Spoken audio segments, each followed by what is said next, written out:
Well, things have been a little interesting so far this month, to say the least. In fact, we've had kind of a backwards November in terms of temperatures. We started off on a very cold note across much of the nation, but have warmed up considerably since then. We'll talk about that. We'll talk about those warm temperatures continuing at least through the first week of December, and our western rain and snow continues.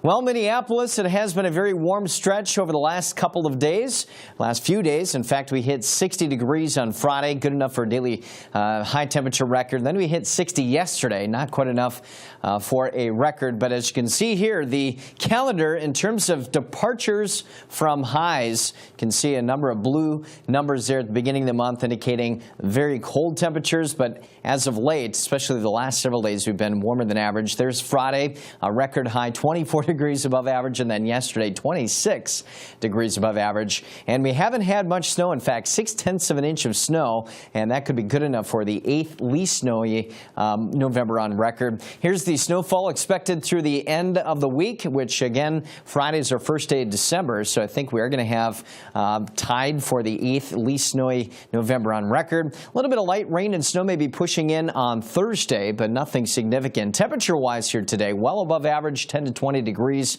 warmer than we should be. It'll be 71 in St. Louis, 78 in Houston there, and 81 in Miami, so pretty mild. We do have storm systems that will be pushing into the northwest, bringing with it some rain and snow.